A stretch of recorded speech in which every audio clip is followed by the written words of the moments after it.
አርእስተ ዜና መንፈሳዊነትን በማስቀደም ዘመኑን ያጄ ቤተክርስቲያን አስተዳደር ማስፈን እንደሚገባ ተጠቆመ።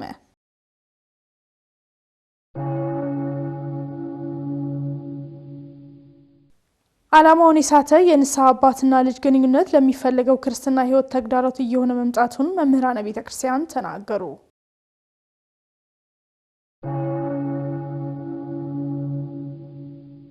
የስብከተ ወንጌል መዋቅርን በማጠናከር ለቅድስት ቤተክርስቲያን ሐዋርያዊ ተልእኮ መሳካት በጋራ መስራት እንደሚገባ ተነገረ።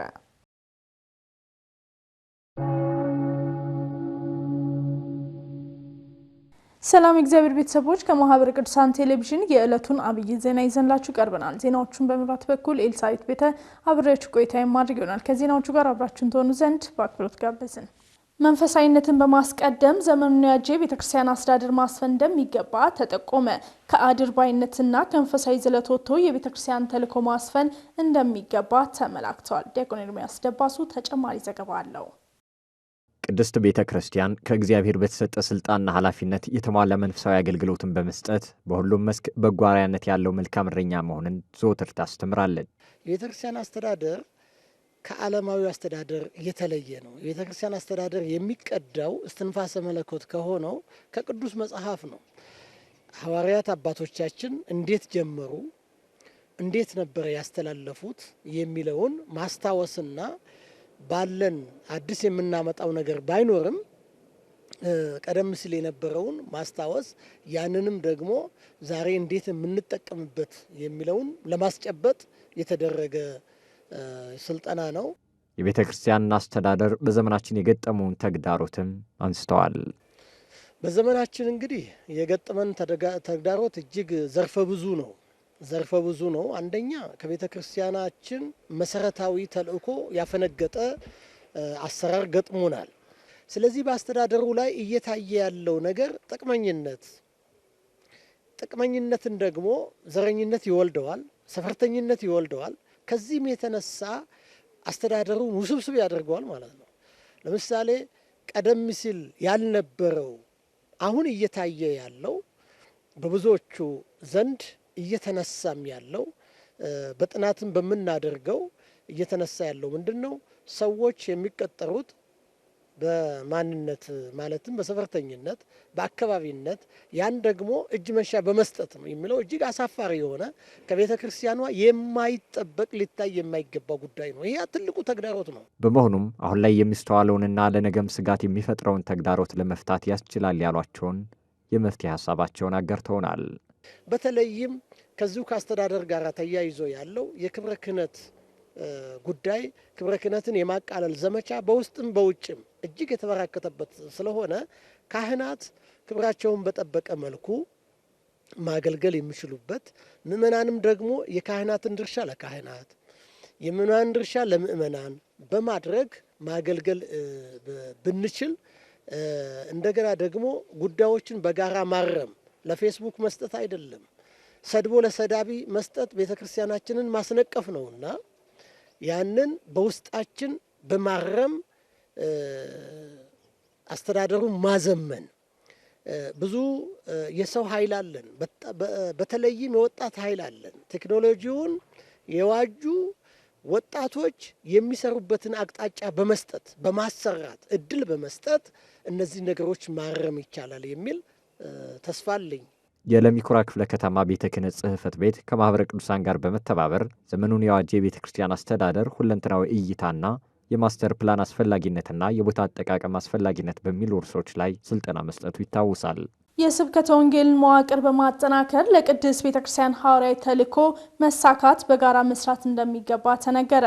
ለዚህም በአብነት ትምህርት ቤቶችና መንፈሳዊ ኮሌጆች የሚሰጠውን የትምህርት አሰጣጥ ሂደት ማሻሻል እንደሚገባ ተመላክተዋል። ሀብቴ ብርሃኑ በማህበረ ቅዱሳን ሚዲያ ተቋም አዘጋጅነት በስብከተ ወንጌል አገልግሎት ተግዳሮቶችና መፍትሄዎች ዙሪያ መምህራነ ቤተክርስቲያን በተገኙበት የፓናል ውይይት መካሄዱ ይታወቃል። ለአከ ወንጌል በኃይሉ በቀለ ከስብከተ ወንጌል ተግዳሮቶች መካከል ሐዋርያዊ ቅብብሎሹን አለመረዳት እንደሚጠቀስ በውይይቱ ላይ ተናግረዋል። የዛሬው ስብከተ ወንጌል ችግር አንዳንዶቹ ሐዋርያዊ ቅብብሎሹን የናቁና ራሳቸውን የሾሙ አሉ። ዝም ብሎ በስሜት የሚሰብኩ ያለ መማር ዝም ብለው ያ ደግሞ አላዋቂ ሳሚነት ይመስለኛል። አሊያም ደግሞ አንድ ሞኝ የተከለውን 7 ብል አይነቅሎም የሚለው ተረት የሚተረተው ከዚህ የተነሳ ይመስለኛል። በተደጋጋሚ እንደምናውቀው መንፈሳዊ ኮሌጆቻችን ላይ ደሳስ የማይሉ ነገሮች ነበሩ አይደለም። አውትፑታችን የምናመርታቸው ተገቢ ነገር ያልነበር እንደነበረ እናውቃለን። እዚህ ይዘቱ ላይ ነው ወይ ችግሩ ምንድነው የሚታይ ይመስለኛል። የኦንላይኑ ቤተክርስቲያን ተኝቶ ቅዳሴ የሚከታተል ሰው ምንድን ያደረገ ነው? ሰዓት ማህሌት ሰዓታት ምናምን ስናስተላልፍለት እኔ የሚያስተላልፈውም ሰው ይደንቀኛል ማለት ነው። ማለት ስራው ሆኖባቸው ኤኦቲሲ በማህበረ ቅዱሳን በሌሎች የሚሰሩት እንዳሉ ሆኖ ምእመናንም በቲክቶክና ማስተላለፍ ጀምረዋል እና ንኢ እየተባለ ንስግድ እየተባለ ሌላ አይነት ድራማ ውስጥ የተገባበት ሁኔታ አለ። በተጨማሪም የውይይቱ ተሳታፊ መምህራን በበኩላቸው ለስብከተ ወንጌል መዋቅር የተሳሳተ አመለካከት መኖሩን አንስተዋል። ስምሪቱ በጣም አደገኛ ሁኔታ ፈጥሯል። ስምሪቱ ተልእኮውን ያማከለ ስላልሆነ እና በእንጀራ የተያያዘ ገመድ የተያያዘ ስለሆነ ሪሶርስ ወደሚገኝበት አካባቢ የመከማቸት ጠባይ ይታያል።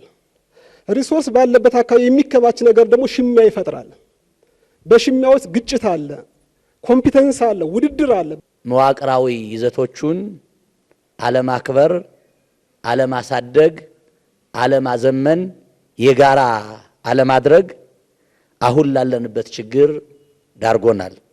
አንድ ሰው በጣም ሲደክመው ሲበረታ ነው አይደል መምጣት ያለበት። በጣም ሲደክመው ወደ ስብከተ ወንጌል መድቡኝ ይላል። ምክንያቱም ስብከተ ወንጌል በአገልግሎታዊ አእምሯችን ውስጥ ቦታ ስለሌለው አሳሳቢ ስላይደለ አምታየኝ እኔ ሰባኪያን እኛ መካከል ቆሮንቶሳዊ ሕይወት የለም ወይ? የአጵሎስ ነው የኬፋ ነው የክርስቶስ ነው የሚል ተቧድኖ የማገልገል ሕይወት የለም ወይ? ይሄ ሕይወት ዋጋ ያሰጣል ወይ? ተቧድነን ሂደን እየታዩ የሚገኙ ችግሮች እንዲፈቱ በቅድሚያ ለስብከተ ወንጌል ትኩረት መስጠት ይገባል ተብሏል። ዛሬ ደግሞ ድሉ ሰፊ ነው። ሚዲያው ላይ መጥቶልናል። ንባቡ፣ ዜማው፣ ትርጓሜው ምኑ ሁሉ ነገር ስንፈልግ ምናነበው ስንፈልግ አላነብን ብለን በድምጽ የምንሰማው ነገር ላይ ስለደረሰልን ያንን እድል ተጠቅመን ዕውቀትን የምናስተላልፍ ቢሆን ተመራጭ ይሆናል እላለሁ። ሰባኪያን ወንጌል እኔ ከፈሪሳዊነት ብንወጣ፣ ፈሪሳዊ ማለት የሚናገረውን የማያደርግ ማለት ነው። የማይኖረውን የሚናገር ማለት ነው ፈሪሳዊ ማለት፣ ወይም ገልብጦ የሚያደርግ ማለት ነው።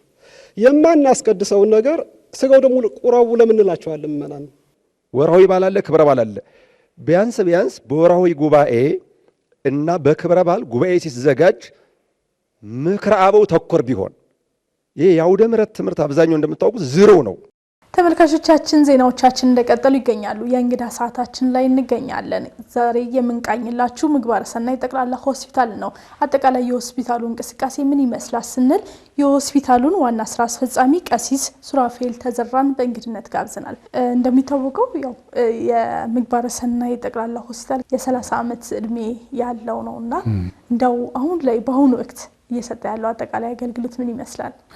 አሁን በአሁኑ ሰዓት ሆስፒታሉ በተለይ ካለፉት አንድ ዓመት ጀምሮ መሰረታዊ ለውጦች ተደርገዋል። በእነዚህ መሰረታዊ ለውጦች መሰረት ሁለት ዋና ሕክምናዎች ይሰጣሉ። አንደኛው የተመላላሽ ሕክምና ነው። ሁለተኛ የዛው ተኝቶ ታካሚዎችና በተመላላሽ ሕክምና የድንገተኛ ክፍል እንዲሁም ደግሞ ውስጥ ደዌ፣ የሽንትና ኩላሊት፣ የአይን፣ የካንገት በላይ፣ የቆዳ፣ የእናቶች እና የህፃናት እንዲሁም ሌሎችም ህክምናዎች ይሰጣሉ። በተኝቶ ማከም ውስጥ ደግሞ ደረጃውን የጠበቁ የቪአይፒ ክፍሎች እንዲሁም ደግሞ የአንደኛ ደረጃ፣ ሁለተኛ ደረጃ፣ ሶስተኛ ደረጃ ተብሎ ለአባቶችም የሚሆን ሁሉ ነገር የተሟላለት ቪአይፒ ክፍል አለን። ከዛ ባሻገር ደግሞ አዋቂዎች የጽኑ ህሙማንና የጨቅላ ህጻናት ጽኑ ህሙማን ክፍል ተዘጋጅቶ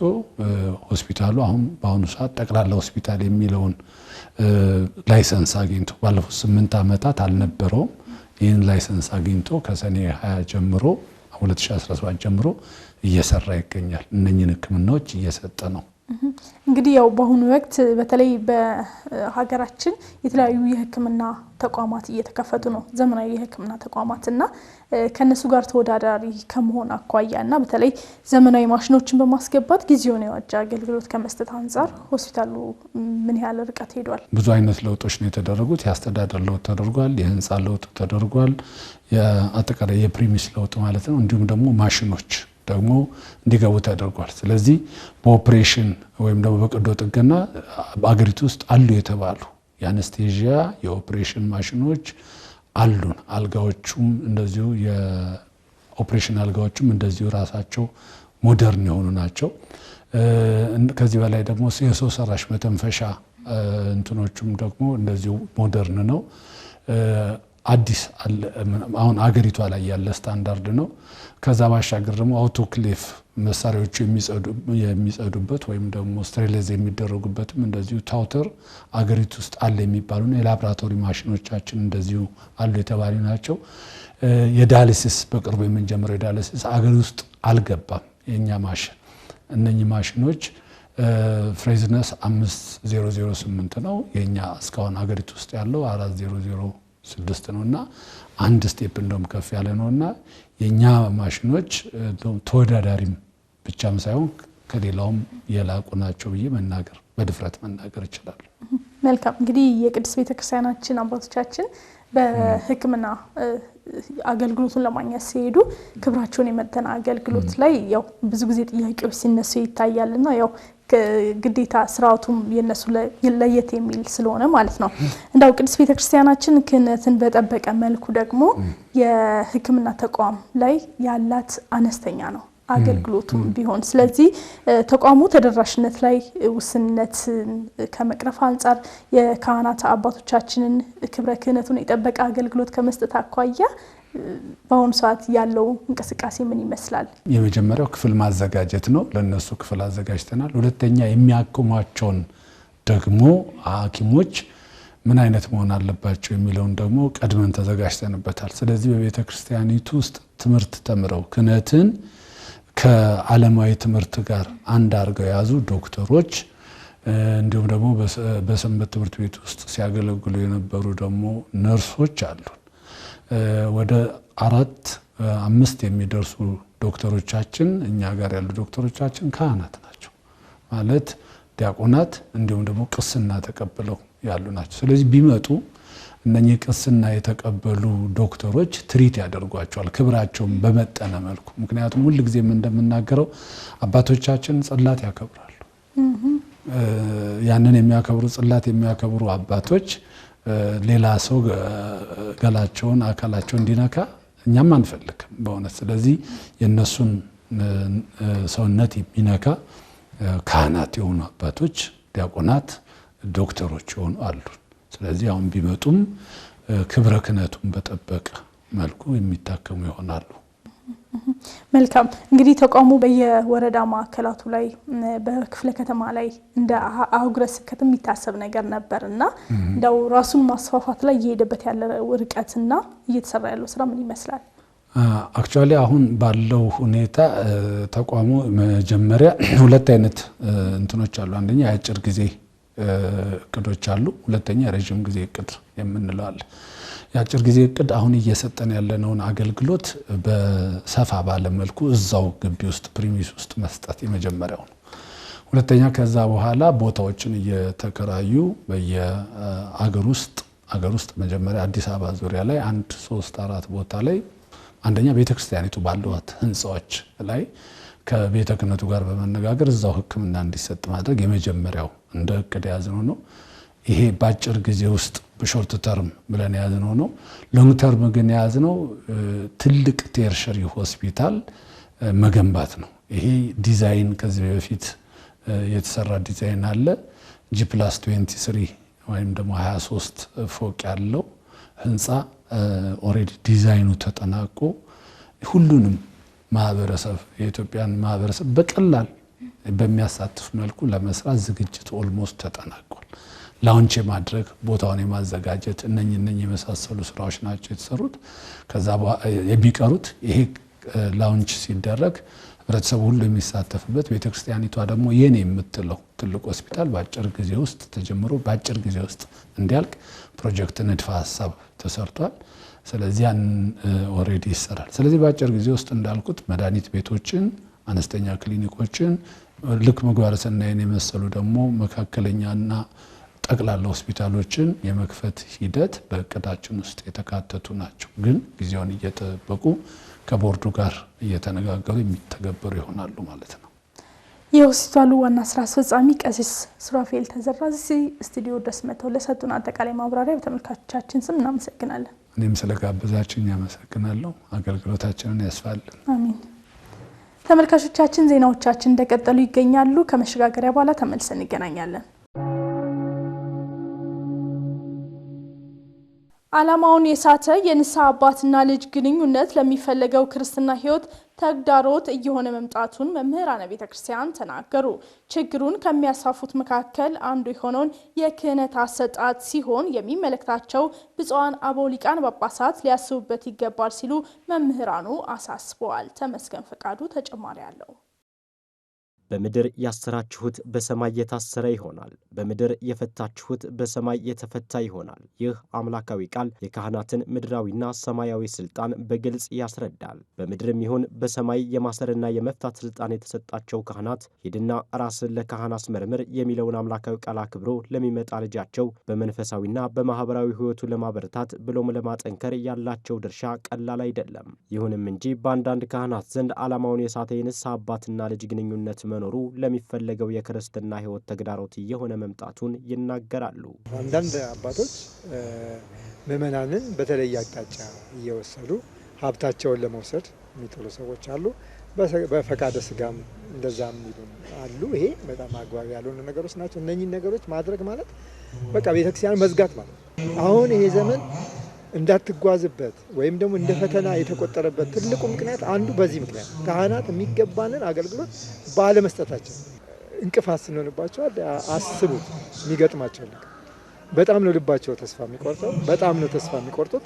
ተስፋ ቆረጡ ማለት እዚህች ቤተክርስቲያን ጋር ለመቆየት ያላቸው ነገር በጣም ያሳጥርባቸው። ስለዚህ ወደ አልተገባ ቦታ ኑ ወደሚሉ ጥቅም ወደሚሰጡ ለመሄድ እድሉን ያገኙታል ማለት ነው። ስለዚህ እያንዳንዱ በጠፋው ሰው ምክንያት እኛ የምንጠየቅ መሆናችንን ጭምር አውቀን ነው መጓዝ ያለብንና ቤተክርስቲያን በዚህ ተግዳሮት ተነሳት ለማለት ነው። ይህንን ለማረምም ከቅርብ ጊዜ ወዲህ በስፋት የሚስተዋለውን የክህነት አሰጣጥ በተመለከተ በሚመለከታቸው ብፁዓን አበው ሊቃነ ጳጳሳት ሊፈተሽ ይገባል ብለዋል። ክህነት በሚሰጥበት ጊዜ ቤተክርስቲያን አባቶች ከፍተኛ ጥንቃቄ ማድረግ አለበት። አንድ ካህን ወደ ክህነት ሲመጣ ምንድነው ማሟላት ያለበት?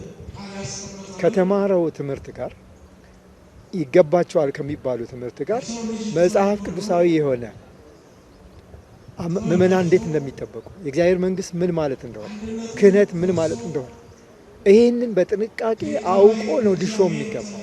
አባቶቻችን ሰርተውታል ስርዓት። ነገር ግን በዚህ ዘመን ይሄ እየተከናወነ ባለመሆኑ ወደ ክህነት የሚመጡ ሰዎች አግባብ ባለው ሁኔታ መፈተሽ ይገባል። ዘመኑን የዋጀ ስልጠና በመስጠት ቤተ ክርስቲያን ያስቀመጠችውን የንስሐ አባትና ልጅ ዓላማ ጠንቅቆ ማሳወቅ ይገባል ሲሉም መምህራኑ አሳስበዋል። ካህናትን በተገቢው መንገድ ወደ ክህነት ማምጣት፣ በየአብያተ ክርስቲያን ያሉ ካህናት እንዴት አድርገው ምእመናን እየያዙ ያሉ፣ ምን ብናደርግላቸው፣ ምን ብንደግፋቸው ምእመናንን ያተርፉልናል ብለው ከደብር አስተዳዳሪ ጀምሮ ካህናትን የማሰልጠን ልምድ ነው። ንስሐ አባት የሚይዙም ሰዎች ንስሐ አባት የሚይዙበትን ዓላማ ከተረዱት፣ ዓላማው ምንድን ነው የሚለውን በትክክል ከተረዱት፣ ካህናት አባቶቻችን ደግሞ ከእግዚአብሔር የተሰጠን ቤተክርስቲያን የሰጠችን ኃላፊነት በሚገባ ከተረዳን በጎቼን፣ ጠቦቶቼን፣ ገልጎሎችን አሰማራ ጠብቅ ነው የተባለው። የተሰጠው ኃላፊነት ይሄ ነውና ይሄንን ተረድተን የምንወጣ ከሆነ ተግዳሮቱን ማሸነፍ እንችላለን። አዳሪ የአብነት ትምህርት ቤቶች ጥራት ያለው የመማር ማስተማር ስነ ዘዴን እየሰጡ መሆናቸው ተገለጸ። ትምህርቱ ቁጥጥር ባለውና በምቹ ሁኔታ መሰጠቱ ብቁ አገልጋይ በማፍራት ረገድ ሚናው የጎላ መሆኑ ተመላክተዋል። ናሆም ገብረኪዳን በአብነት ትምህርትና ሕይወት ውስጥ ነው ያለፉት ዲያቆን ደረጀ ጋረደው በማህበረ ቅዱሳን የቤተ ክርስቲያን ሁለንተናዊ እድገት መንፈሳዊ ትምህርት ቤቶች አገልግሎት ዳይሬክተርም ናቸው። አዳሪ የአብነት ትምህርት ቤቶች ከቀድሞቹ ዘመን በምን እንደሚለይም ያብራራሉ። እነዚህ አዲስ አዳሪ አብነት ትምህርት የምንሰራቸው አንደኛ ማደሪያቸው ዶርሚተሪ ያለው ብርድ ልብስ፣ አንሶላ፣ አልጋ ተሟልቶላቸው ነው። ሁለተኛ ምግብ በጋራ ነው። ምግብ በጀትም ይበጀትላቸዋል። የሚመገቡት ምግብ በጀት ይበጀትላቸዋል። ቀድሞ የነበሩ የአብነት ትምህርት ቤት ምግባቸውን ለመለመን ሰፊ ጊዜ ይወስዳሉ። ሄደው ለምነው ከማህበረሰቡ ሰብስበው ነው የሚመጡት። ይሄ አዳሪ አብነት ትምህርት ላይ ግን በጋራ ተበስሎላቸው ነው የሚመገቡት። ስለዚህ ለልመና የሚያባክኑትን ሰዓት ለትምህርት ያውሉታል። ማህበረ ቅዱሳን በዘንድሮ ዓመት 2 አዳዲስ አዳሪ የአብነት ትምህርት ቤቶችን ግንባታ አጠናቆ ለሀገረ ስብከታቸው እንደሚያስረክብ ከወራት በፊት አስታውቋል። ቁጥጥር ባለውና በምቹ ሁኔታ ትምህርቱ እንዲሰጥ በትኩረት እየሰራም ይገኛል። ማህበረ ቅዱሳን ብቁ አገልጋዮች እንዲፈሩና የቤተ ክርስቲያን ተጠቃሚነት ይረጋገጥ ዘንድ የሚያከናውነውን ዳይሬክተሩ ያነሳሉ። አዳሪ አብነት ትምህርት ቤት ሲሆን ግን የመግቢያ አለው፣ መውጫ ሰዓት አለው። በነባር አብነት ትምህርት ቤት ብዙ ጊዜ የሚፈጅብህን ጊዜ በአጭር ጊዜ ወይ 3 ዓመት ወይ 2 ዓመት ብለ ገድበ እንደ ትምህርቱ ሁኔታ በዛ ሰዓት ውስጥ ተምረው እንዲወጡ ታደርጋለህ። ሌላው ጥቅሙ ተጨማሪ ነገር አሁን ነባር አብነት ትምህርት ቤት ላይ ልጆች የአብነት ትምህርት ቤቱን ብቻ ትምህርቱን ብቻ ነው ተምረው የሚወጡት። አዳሪ አብነት ትምህርት ቤት ላይ ጊዜ ስለሚኖራቸው ለሊት እየተማሩ ያድራሉ። ጠዋት ቀን ላይ በተወሰነ ይማራሉ። የተወሰነ ሰዓት ደግሞ የመጽሐፍ ቅዱስ ትምህርት ሃይማኖት ኮርስ እንዲወስዱ ይደረጋሉ። በስተመጨረሻም ባለንበት ዘመን ምእመናን የአብነት ትምህርትን ጥቅም ተረድተዋል የሚሉት ዲያቆን ደረጀ ተከታዩን መልእክት አስተላልፈዋል። አብነት ትምህርት ቤቶች አሉ። ከአብነት ትምህርት ቤት ጎን ለጎን የስብከተ ወንጌል አገልግሎት እንዲይዙ አብሮ ማስተማር አለ። ከዚህ ጋር ደግሞ አንደኛ አብነት ትምህርት ቤቶችም ያስፈልጉናል። አብነት ትምህርት ቤት ያልተዳረሰባቸው ቦታዎች ላይ ይህንን ማዳረስ ስራ፣ ሁለተኛ ደግሞ ተማሪዎች እንዲማሩ ደግሞ እኛም በገንዘብ ማገዝ ትልቁን አስተዋጽኦ ማድረግ ከምእመኑ ይጠበቃል። የግቢ ጉባኤያት ተማሪዎች የሚሰጡትን ማህበረሰብ አቀፍ አገልግሎት አጠናክረው እንደሚቀጥሉ ያነጋገርናቸው ማዕከላት ገለጹ። የባህር ዳር የአዳማ ሳይንስና ቴክኖሎጂ ግቢ ጉባኤያት ከጣቢያችን ጋር በነበራቸው ቆይታ ማህበረሰቡን ተጠቃሚ ያደረጉ አገልግሎቶችን አብራርተዋል። ተመስገን ፈቃዱ ቆይታ አድርጓል። ግቢ ጉባኤያት የቤተ ክርስቲያን ስርዓት እና ትውፊት ተጠብቆ ከትውልድ ወደ ትውልድ እንዲተላለፍ ከማድረግ ባሻገር ማህበረሰቡን በልዩ ልዩ ዘርፍ ያግዛሉ። ለዚህም አንዱ ማሳያ ከሆኑት መካከል የአዳማ ሳይንስና ቴክኖሎጂ ግቢ ጉባኤያት በአካባቢያቸው ለሚገኙ ነዳያንን በማገዝ ማህበራዊ ግዴታቸውን እየተወጡ መሆናቸውን ይናገራሉ። በእንተ ነዳያን የሚባል ፕሮጀክት አለ።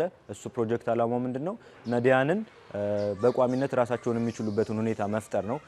ብንችል ወደ አካባቢያቸው ተመልሰው እዛ ሰርተው የሚለወጡበት ሁኔታ ለማመቻቸት እንሞክራለን። ካልሆነ ግን የግቢ ጉባኤ ተማሪዎችን በግቢ ጉባኤያችን ያሉ አባላትንና ማህበረሰቡን ባሳተፈ መልኩ በእንተ ነዳያን ፕሮጀክት እነዚህ ነዳያን ራሳቸውን በቋሚነት የሚችሉበትን ሁኔታ ይፈጥራል። ከዛ በተጨማሪ እንግዲህ በዓላት ይኖራሉ። በእነዚህ በዓላት በገናና በትንሳኤ በዓላት ላይ እንግዲህ ግቢ ጉባኤያችን ነዳያንን ሰብስቦ እንግዲህ የምገባ ስርዓት ይኖረናል።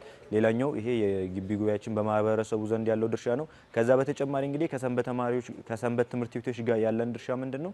የመጀመሪያው በሙያችን ለማገልገል የተቻለንን እየሞከርን ነው። በማህበረሰቡ ውስጥ እንግዲህ ሚኒስትር የሚፈተኑ የ6ኛና የ8ኛ ክፍል ተማሪዎች እንግዲህ ራሳቸውን እንዲያበቁ